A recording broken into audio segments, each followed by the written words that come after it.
Bhagavatam, Canto 1, Chapter 22. Rajo Vacha Yata Sandaryate Brahman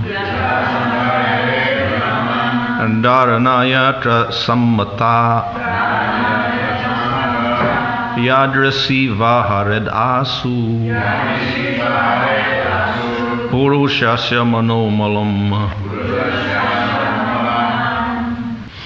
Raja Uvacha, the fortunate king said, Yata, as it is, Sandaryate, the conception is made. Brahman, O Brahmana, Dharana, conception, Yatra, where and how, Sammata, in a summary, Yadrasi, the way by which, Va, or Haret, extricated, Asu, without delay, Purushasya, of a person, Mana, of the mind, Malam, dirty things.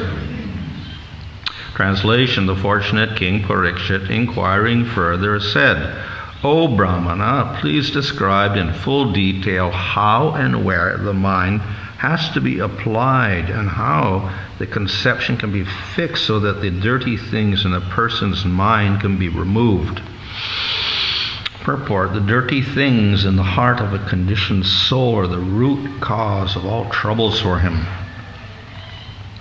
A conditioned soul is surrounded by the manifold miseries of material existence, but on account of his gross ignorance, he is unable to remove the troubles due to dirty things in the heart accumulated during the long prison life in the material world. He is actually meant to serve the will of the Supreme Lord, but on account of the dirty things in the heart, he likes to serve his concocted desires. These desires, instead of giving him any peace of mind, create new problems and thus bind him to the cycle of repeated birth and death. These dirty things of fruit of work and empiric philosophy can be removed only by association with the Supreme Lord. The Lord, being omnipotent, can offer his association by his inconceivable potencies. Thus, persons who are unable to pin their faith on the personal feature of the Absolute are given a chance to associate with his Virat Rupa, or the cosmic impersonal feature of the Lord. The cosmic impersonal feature of the Lord is a feature of his unlimited potencies. Since the potent and potencies are identical, even the conception of his impersonal cosmic feature helps the conditioned soul to associate with the Lord indirectly, and thus gradually rise to the stage of personal contact. Maharaj Parikshit was already directly connected with the personal feature of the Lord Sri Krishna, and as such he had no need to inquire from Sukadev Goswami about where and how to apply the mind in the impersonal Virat Rupa of the Lord, but he inquired after a detailed description of the matter for the benefit of others who were unable to conceive of the transcendental personal feature of the Lord as the form of eternity, knowledge, and bliss. The non-devotee class of men cannot think of the personal feature of the Lord. Because of their poor fund of knowledge, the personal form of the Lord, like Rama or Krishna, is completely revolting to them. They have a poor estimation of the potency of the Lord. In the Bhagavad Gita, it is explained by the Lord himself that people with a poor fund of knowledge deride the Supreme Personality of the Lord, taking him to be a common man. Such men are ignorant of the inconceivable potency of the Lord. By the inconceivable potency of the Lord, he can move in human society or any other society of living beings, and yet remain the same omnipotent Lord without deviating in the slightest from his transcendental position. So, for the benefit of men who are unable to accept the Lord in his personal eternal form, Maharaj Parikshit inquired from Sukadeva Goswami how to fix the mind on him in the beginning, and the Goswami replied in detail as follows. Translation: the fortunate King Parikshit, inquiring further, said, "O Brahmana, please describe in full detail how and where the mind has to be applied, and how the conception can be fixed so that the dirty things in a person's mind can be removed." So the discussion is about what to do at the point of death, and in connection with that, Sukadeva Goswami has explained that we have to begin to control the mind, withdraw it from material objects, and concentrate on the Supreme Lord. And he also involves the yoga process with asanas and pranayama, etc. And in relation to that, he's also indicated that you can concentrate the mind in a preliminary way. And that preliminary way is to concentrate on a form of the Lord which is material, which we call the Virat Rupa, or the universal form. And this will lead eventually to understanding the spiritual personal form of the Lord. So that's the basic intention behind these next verses. So in other words, it's the next verses are not the ultimate conclusion, but one step towards accepting the final conclusion. In this particular verse, at the end we see that Parikshit is talking about how to get rid of the contamination in the mind. And then we do that by concentrating on that Supreme Lord. We can ask, why do we have to get rid of the problems in the mind, or why is it a contamination at all? And somebody will say, what's wrong with my mind? I'm doing fine in the material world. So from the, let's say, the gross level of existence, we never think of any problem with our mind. Basically, we are concerned with our body. And like animals, they're not much concerned about mind. They're concerned about preservation of their material body. So we have this struggle for existence and whatever going on. And basically all of their activities and emotions or whatever are guided by this idea of we have to survive. So they're very involved with identifying the body itself. When we come to the human being, it's also, we can say at a basic level, this is also what people do, and they struggle to survive. And for some people it takes a lot of effort just to do that. So they never think about, okay, mind is here and we've got to control the mind. They never think on that level. It's just let us survive. Yet, a certain number of people, and probably even the people on the lower level, at one point in time, they do start asking a few questions. But as, let's say, we get a little more comfortable in life and we don't have to struggle so much, then we begin to think a little bit more. We use our mind more. But there's a big danger here. The more we use our mind, and the more we use the mind without any control, the more wild we become. Just for instance, we have traditional societies. Okay, we can say they're very conservative. You go back 50 years or 100 years, and what were the people doing? They were living their life, whatever. But basically, if we look at what they do now and how people conduct their life, it was very conservative.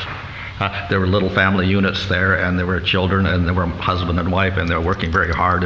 That was it. And of course, then they go to church or whatever, like this. So, very conservative type life. And we'll see that reflected in all civilizations at a certain stage. They have this very conservative type of life. But then we compare that with the modern world, and we see it's quite opposite. There's no little house with a little family in it at all. It's just people running around the whole world, uncontrolled. No families. And the children run out of the house as soon as they grow up to be 16 or 17 years old. They run away from the house. And of course, as far as being conservative, no, it's quite the opposite. Everybody's doing everything possible in this world in terms of enjoyment and whatever like that. So we get a proliferation of drugs and alcohol and gambling and all sorts of prostitution, whatever, everything going on in this world, and more or less it's accepted as the standard of life. If you don't do these things, there's something wrong with you. Whereas 100 years ago, these are the lowest class people. We don't want those in our society. Now it's like encouraged, and of course even governments encourage it. So it's a very, very different society we have now. But this was recognized very early as a great danger, and therefore we'll find the Vedas put a lot of rules on people and say, if you want to be civilized, you have to follow rules. And then they start saying, you can't do this, you can't do that, you can't do that, and you can't do that. Start limiting people in many ways. So, of course, in the modern world, we say that we criticize that and say, oh, this is, this is too authoritarian, and we want to express ourselves nicely, so you shouldn't control us as much, put rules on us like this. But we see that, as I say, all around the world it was very traditional like this. There were a lot of rules for everybody to follow, and the reason is that there has to be a certain standard of rules, and these are the rules for the mind ultimately. And if you don't have those rules and the mind goes out of control, then the human being destroys himself. This is what happens. Uncontrolled mind leads to wild behavior, which leads to destruction of a society if everybody's on that level. So therefore there has to be these rules. So all the countries in the world have these rules also. You can't lie, you can't cheat, you can't kill, all these rules are there for people. Because they realize that if we have if we just don't have any rules, the mind goes wild. And we do anything. So all those rules are there because the sages realize the danger of the uncontrolled mind in the human being. It doesn't exist in the animals. And they don't have governments to make rules for them. But they do follow rules on their own, and because they're just stuck in their material bodies and the mind is not developed. But when you start developing the mind, then we get all sorts of desires. So this is the human being's predicament, that he has got this real dangerous mind that can go out of control all the time. So there is a problem with the mind. At the same time, the sages realize that if you control the mind nicely and use it in a certain way, then we can get the most fantastic results for the individual, for the society, for the world. So that depends on how you use the mind, how you control the mind. So in Bhagavad Gita, Krishna says the mind is your friend and the mind is your enemy. So the mind is your friend if you control it nicely and give it certain approved goals. Then you get very good results. So the mind acts as your friend and assists you in attaining higher goals in life. And if you don't control the mind and let the mind do whatever it wants, you degrade yourself and you destroy yourself. You get to a lower position. Eventually you lose the human body and you become an animal or a plant or whatever.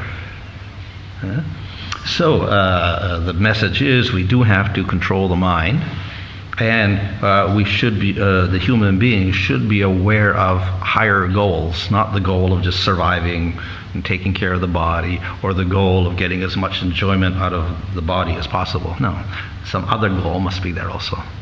And that's where we get progress in human civilization, where we do have these higher goals. So the mind has to be controlled to do that. So unfortunately, people in general, though they do have some nice intentions and ideas, etc., We tend to speculate a lot, and we all have our own little ideas. So we can't come to a unified conclusion. What is the actual goal in life even? We can't even come to that conclusion. And what to speak of trying to control the mind to get there, but we can't even get enough intelligence to understand what the real goal of our existence is.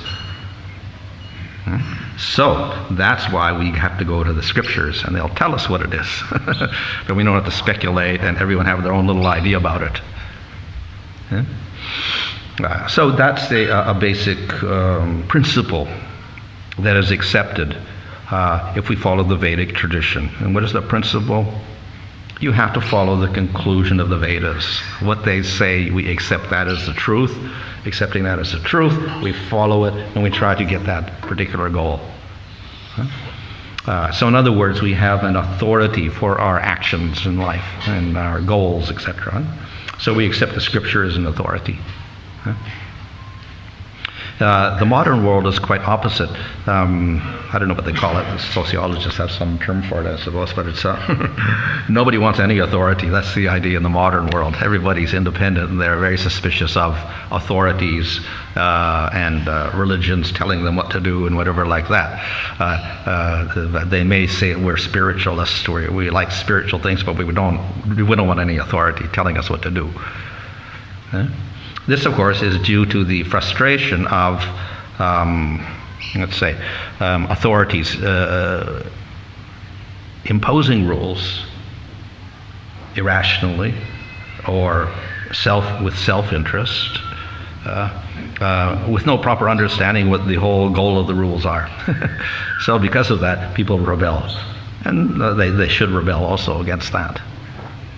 However, if the rules are reasonable, and the goals which are set are also reasonable if we have a little bit of intelligence, if we have some reasonable goals and reasonable methods, then why not follow those?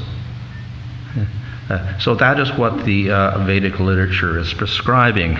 Nothing irrational, nothing unnatural, something very pleasing for the individual. So why not accept it?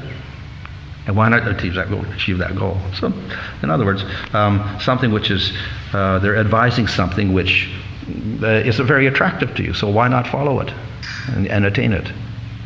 And have an easy method of attaining it. Well, why not? It's reasonable. So, that's why we accept the authority, because it's setting us a very reasonable, attractive goal, which is adaptable to all situations and applicable to all people of the world. And it's easy, so why not accept it?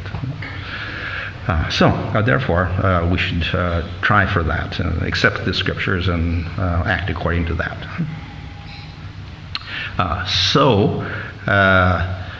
Therefore, this is exactly what this king is doing. King Parishad is asking Sukadev as his authority, what should I do? What is the goal in life? Why we have this mind with all the contamination in it? How do we get out of this position? How do we concentrate the mind? So he's asking all these important questions. What is the goal, and how do we attain that goal?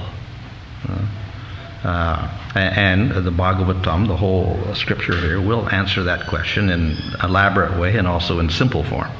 And also in, let's say, step-by-step form also, as we see here, with some preliminary methods of practice, etc. So, in other words, this scripture does not force anybody to accept one principle over the other. You're allowed to practice at various levels, one level or the other, depending on your particular qualification and liking, whatever. At the same time, it very nicely explains that it's not all one, and all isn't the same. One is superior, one is inferior, etc. So eventually you have to go from one stage to a higher stage, to a higher stage, to a higher stage, to the ultimate stage. So not everything is equal. But according to your qualification, you have to start at some sort of level. You may not start at the highest level, you can start at some other level. So there's a little flexibility there also. It's not just do this or nothing. There's some flexibility in the whole process. Of course, it is important to first set the goal for the human being. So I said, all human beings have a little question in their mind somehow or other. But unfortunately, we got a lot of other questions in our mind also, so that gets covered up an awful lot. So as Prabhupada said, the animals are asking questions also. Where's my food? Where's my food? Where's my house? Where's my mate? Where's my babies? These are the questions that the animals ask, which is basically eating, sleeping, mating, defending, how to survive. So questions are there. And human beings will ask the same questions to some degree. So nothing unusual in that sense. Okay, the human being's an animal, so let him do animal activities. But as I said, the human being has a little bit of a higher intelligence, so he can ask another question, not just in terms of me and my body. The human being has self-awareness. That means he can think, oh, I exist. The animals don't think like that. I exist. Now, what is my purpose in life? The animal doesn't think like that. But the human being says, look, I'm existing here in the world. I got this body, and there's a world here. What else to do? So this is what a human being can ask. So who am I actually? What am I doing here in this world? Why am I doing this? So this is what the human being can ask. He can ask this type of question. Ultimately, he says, what is the real purpose of my life? That's the ultimate question of the human being. What should I do in this life? And this is exactly what Parikshit here is asking to the Sukadeva Goswami. I'm going to die. What should I do? I got 7 days left. What am I supposed to do? What's to achieve a goal? What is the goal, and how am I going to achieve it in 7 days? So very important that we answer this question. What am I supposed to do here? Which means ultimately, what is my final goal? That is the human being's ultimate question that he has to answer. If you ask the question, you get the answer. So we see that even, as I said, human beings, no matter what level they're at and how much they're struggling in this world, in some degree they do ask this question somehow or other, and particularly when kids are growing up and they start asking this question, what am I doing here anyway, And then they look at their parents, and their parents can't answer the question, and then they run off away from home or whatever to try to find an answer, but then they forget about that and they do other things. So it's a question that we do ask, but then we forget about it later on. It's remarkable, like we see in the 1960s, all the kids are revolting, and we got something else is there, like that. But then you look at them 30 years later, a lot of them just went back to the regular life, and they started working and going back to normal things of eating, sleeping, mating, defending, like everybody else, and they forgot. Everyone forgot. Very few are asking that question later on. So somehow or other we get distracted. And then we forget that question, and the ultimate question, what's the very purpose of life? But it's actually a sign that the human being is special. He's different from the other animals. We can ask the question, but also special because we can also get the answer. And then we can achieve that goal also. So that's the special opportunity of getting a human body. And that is why the Vedic literature always says, if you get a human form, that is a very rare gift. And you should use it properly. Don't just waste your life like an animal and eating and sleeping, etc. But rather you use it to ask the question and get the answer and achieve the ultimate goal. Okay, so human being has this propensity to ask that question, and at least, even if they forget it later on, they do ask it at some stage. But we should actually, as human beings, at least try to get the answer. What is the goal? Understand what the goal is. And I said, if we go to the scripture, then we get a good answer. We don't have to speculate and waste half of our life on going in the wrong direction. Just go in one direction. So, what is that goal? The Vedic scriptures answer it very nicely in a way that was everyone can accept. And what is the ultimate goal? To be happy. That's all the goal. The goal is happiness, bliss. Somehow we should get happiness. But then the whole trick is, what is that happiness? That's what we have to define. Yes, we want to be happy, and the body itself is not going to give that happiness because it's gone after 70, 80 years, 90 years, can't finish. So where's your happiness? So then the happiness is not with the body, the happiness is with something else, which we call the Atma, or the soul, or the Jiva, which is not the body. So it's that consciousness within the body. That's where the happiness should lie, not with the adjustments of the material body and the senses, or even with the mind, because the mind is also part of your body. So in other words, the goal is the happiness of the spiritual particle, the soul. That is the goal of of each person, to get that happiness. So it's, in other words, it's eternal happiness. It's not happiness attached to a material body, which is temporary. So because it's eternal happiness, it will be satisfying. If it's temporary happiness, it's not going to be satisfying because they're worried it's going to end in the next moment. So then we get suffering again. So that happiness should be eternal. So if it's connected with the Atma, or the soul, fine. It's beyond the body. The body dies, but the soul doesn't die. So we get our eternal happiness that way, from the soul, not from the body. So this is what we call spiritual happiness. But then, what is the happiness in the material world? What is our happiness? So on the gross level, it's happiness from material objects. I possess things. Got a body, etc. I get some enjoyment with my senses. I use my senses, and I get some sort of happiness that way. And so physical and sensual happiness, we can say, is one level of happiness. And then above that, we got the internal sense, the mind. So we got to have peace of mind, some satisfaction in the mind. So these are all the types of happiness we conceive of in the material world. But it's not very good because it keeps changing all the time. And the happiness turns into lamentation. Objects disappear. People disappear. Everything, changes all the time. So it's very temporary, whatever happiness we get. Secondly, we all understand that it's not real happiness. It's some very temporary, artificial thing. And the reason that we feel like that is because it's nothing to do with the soul. It's only the senses interacting with the brain and the nerves and all this, and we get something called pleasure symptoms in our brain. Pleasure center gets activated, and we say, that's happiness, but it's a physical interaction of chemicals and nerves, etc. It's got nothing to do with the Atma at all. That type of happiness. So that's there in the material world, but can't really think of that. So anyway, we have all these types of happiness, and we try to experience happiness with our senses and all that, and then we get frustrated. Ultimately, we try, and we won't go for these material things. We'll try to establish nice relationships with people, and this is where we get love. And so we think ultimately the goal in life is to have a nice loving relationship, and with that I'll get happy.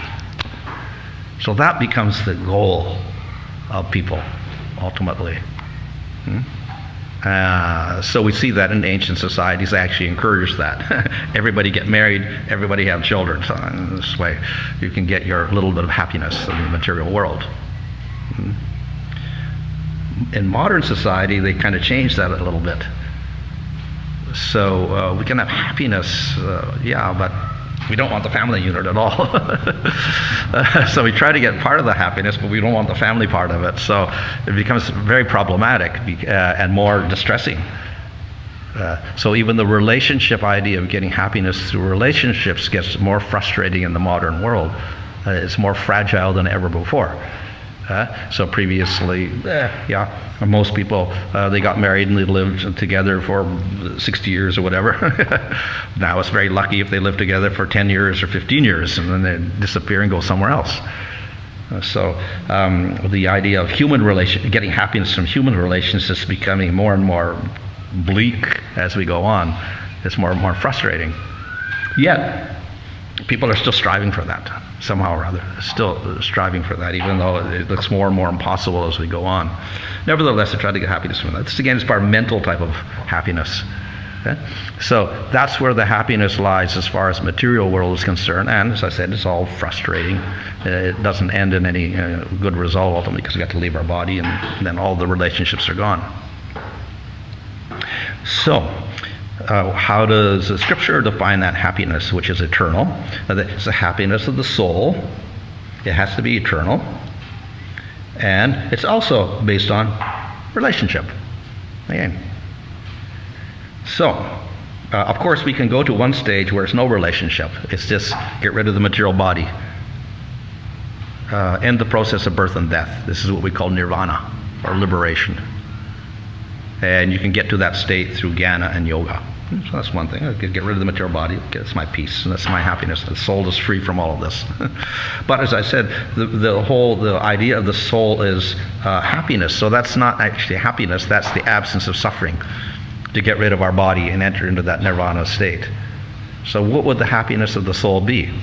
So, very nicely, we could say, in correspondence to our material world, the happiness of the soul is the happiness of a relationship with another soul. A loving relationship. But this is soul to soul, not body to body. So therefore, it's a spiritual relationship. And it's a relationship of love, with no tinge of ignorance, with no tinge of selfishness. So we call this unconditional love, unmotivated love, or we call this bhakti or prema. So that's the natural goal of the soul, to develop that love, natural love, we call bhakti or prema, and through that we get our happiness. Simple. So, to do that, then we have to go further and say, well, what's that relationship, loving relationship? What does it mean? So obviously the relationship between two, not one person. You can't have a relationship with yourself, a relationship with another person. And it can't be material with bodies. It has to be with the soul. And it has to be a soul with another type of soul like that. So that who's that other person we have the relationship with? So, this is where in this whole purport, and Prabhupada is explaining it to some degree, is that we have a relationship with another person who has another form, like we have a form, personal form, and that's the Supreme Lord. And we have a relationship with him in love, that's all. It says you have a relationship in this material world with another person, have a little loving relationship. So you have the Atma or the Jiva, and the soul has a relationship with the Supreme Lord in a loving relationship. And it can be very similar.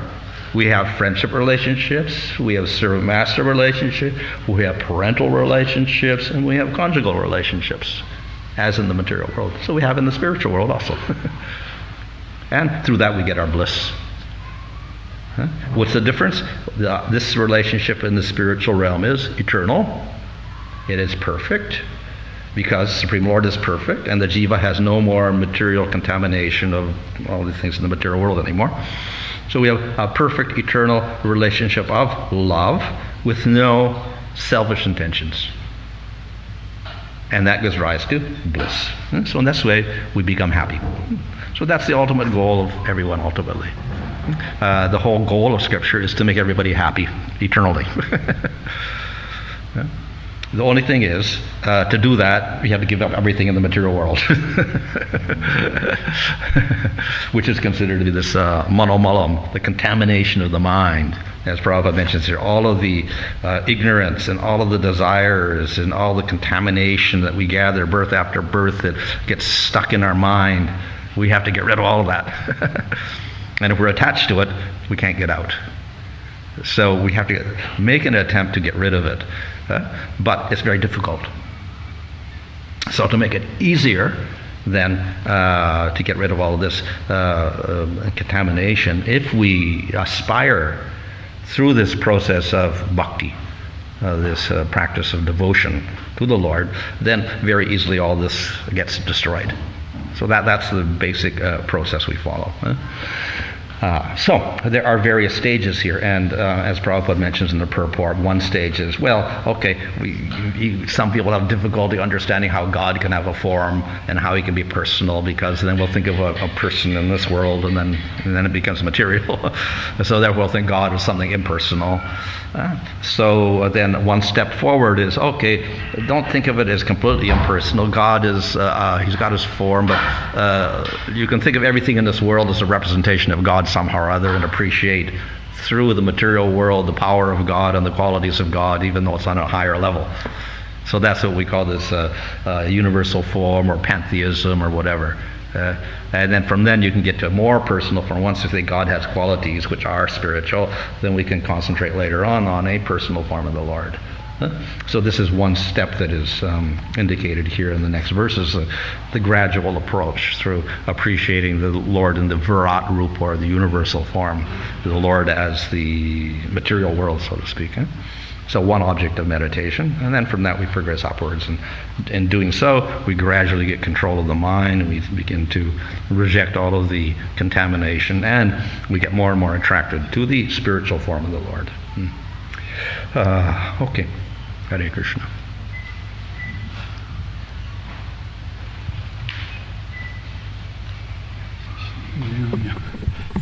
Keeps going down.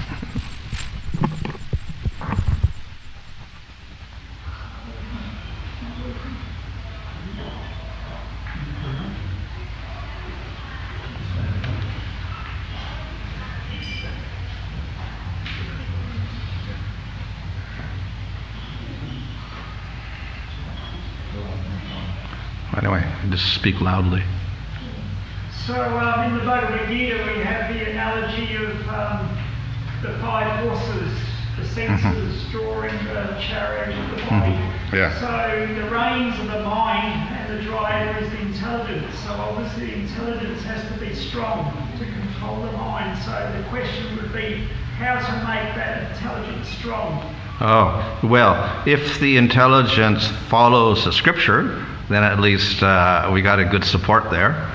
And if the intelligence is connected somehow with the soul, the Atma, then we also got a good thing there. So in Bhagavad Gita, Krishna says if you have a higher taste, you give up the lower taste. So if we got some connection and some appreciation of the Atma within us, the spiritual aspect, that spiritual taste can influence the intelligence to control the mind, to control the senses. If it's not there, then of course the senses go wild, and the mind just follows them, and the intelligence, they follow the senses actually, and encourage the senses to do whatever they want.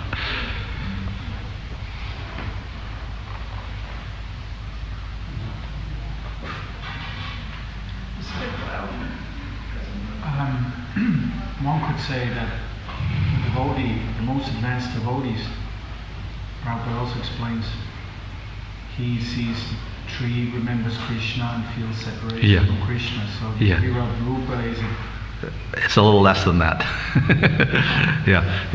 We have the highest in prema, the highest stage, the Uttamadhikari. He sees everything in this world is related to the Lord in prema. So the trees are related, they're bowing down to Krishna and offering their fruits, and the clouds are colored darkish like Krishna's complexion, and the sand dunes are Govardhan Hill, etc. So he sees everything, the whole world in terms of spiritual world or whatever like that. So that's quite a different conception. Then we have the lower conception where we can just think of, as in Bhagavad Gita, as the asvata tree is representing the Lord, or the makara, the fish is representing the Lord, or the lion is representing the Lord because they have certain outstanding qualities. So this is called Vibhuti Yoga. Certain things in material nature have an outstanding, excellent material quality, which is a reflection of a spiritual quality in Krishna. So that's another way we can meditate. So that's more on the material level, that we see things in the material world, then we have we're reminded of Krishna. And if we get to a more general level, then we just we appreciate the material world as, this is a reflection somehow of God's mercy or something like that. In a very general way, we can think of the world as appreciate the finer aspects of the world and think of it as a reflection of God's glory or something like that. And then, of course, there's the other gross form where we have an actual body with a head and arms and legs, and then we stick all the material elements and all the rivers and trees and everything upon that body as if it's a form. So we make the whole universe into a form, and then we respect that form or admire that form.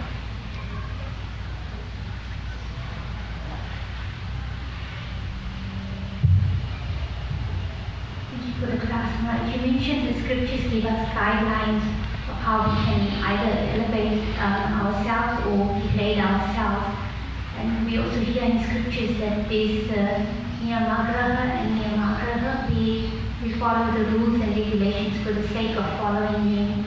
So sometimes we see that the devotees want to micromanage new people when they come, or they give them the guilt trip that you have to do a certain way, fit into a box.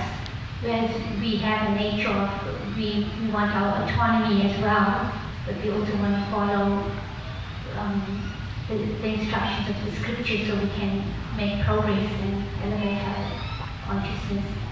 So how to balance that, following the rules and regulations properly and not just for the sake of following them, or not being too loose. Mm-hmm.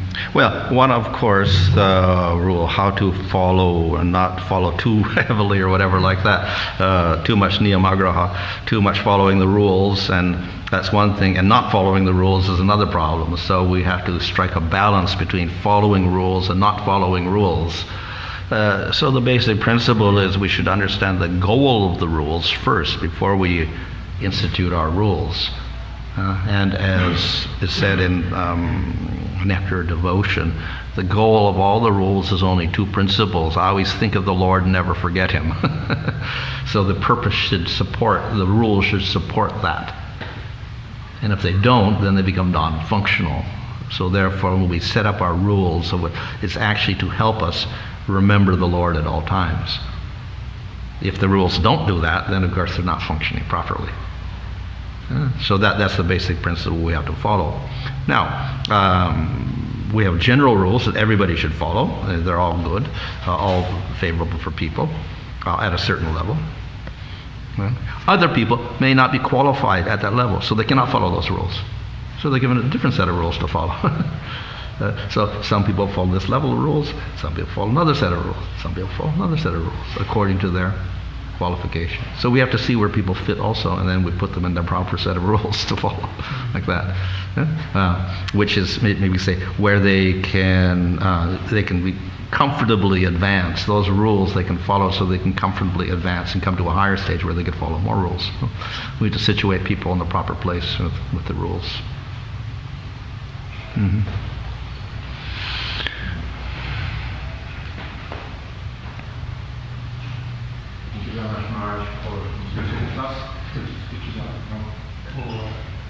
Hare Krishna.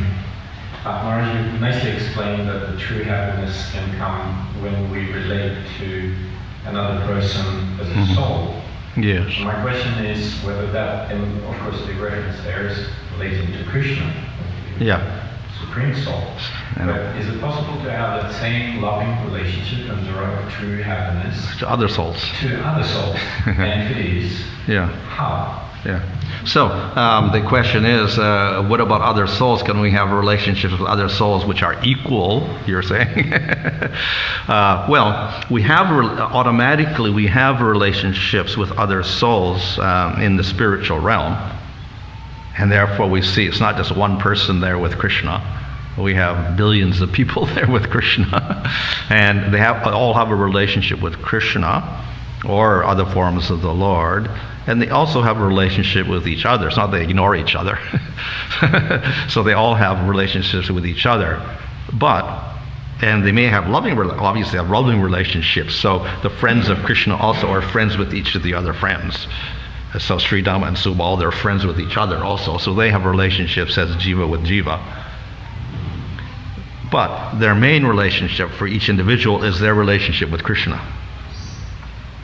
So we can say why that has to be, why Krishna has to dominate everything like this. The answer is it's the nature of Supreme Lord that He is the all-attractive, and that even if everything that each jiva has is obviously attractive qualities and activities, etc., the Supreme Lord is the most attractive of all. So naturally everybody gravitates towards him.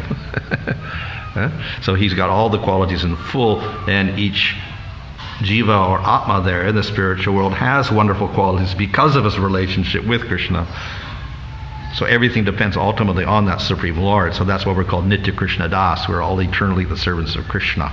So therefore our first relationship is with Supreme Lord, and then secondarily with all the other jivas there, who are also, we can say, representatives of the Lord, being his particles or whatever like that, his offshoots. And so therefore we relate with everybody, but primarily we have our relationship with the Lord. So we do have relationships with all other jivas there, but our life-sustaining relationship is with Supreme Lord.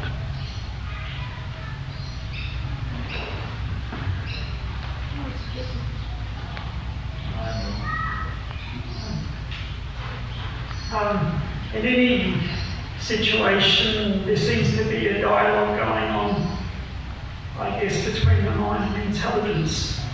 And ideally, the intelligence is predominating over the mind, using proper discrimination, etc. Yeah. But obviously, the mind has a part to play.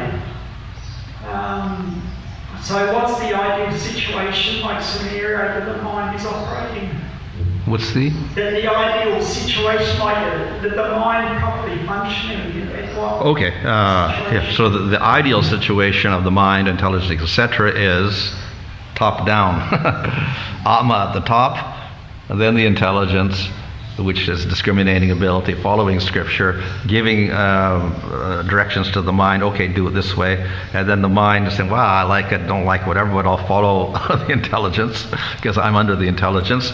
And then it goes to the senses, etc., and then we do our actions.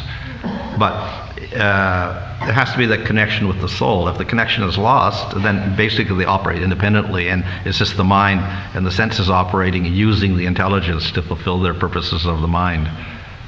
If we interrupt that relationship with the soul, if there's a connection with the soul, then we can get the proper hierarchy of control there going. That's why we say higher taste. So higher taste, spiritual taste, then we can begin to control the intelligence and the sense mind and the senses.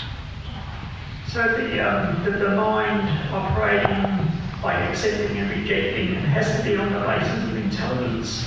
Yeah. Otherwise, if it's not, I like this, finished. I'll do this because I like it. I don't like this, I won't do it. That's all. It's basically, I like and don't like. Basically, that's what the mind does. But then we have to have a rational behind that, and then we base that on scripture or whatever, and higher principles. Okay. Maharaj, is pure bhakti a synonym for prema? What's that? Is pure bhakti a synonym for prema? Well, often we do that, but of course, usually in our conversations, we talk about bhakti as a sadhana, and then prema as the goal. In other words, but it's the same thing actually, but in its perfect state. So we call bhakti as the practice, and then pure bhakti in its practice. And then when we go through the stage of bhava, and we go to prema, prema means that bhakti has matured into the final form, the fruit, so to speak, from the little plant. It grows up and gets flowers, and then it gets the fruit. The fruit is prema. So that's the final result. But it's actually bhakti in its purest form with no contaminations at all. Well, it's actually the same. It's just one thing. Bhakti and prema are the same actually, but in the beginning we call it sadhana, and then later on we call it prema. One more question, if you don't mind. So you mentioned that human beings, they have self-awareness. Yeah. They have propensity to pursue God. Yeah. What about living beings on the subterranean plane?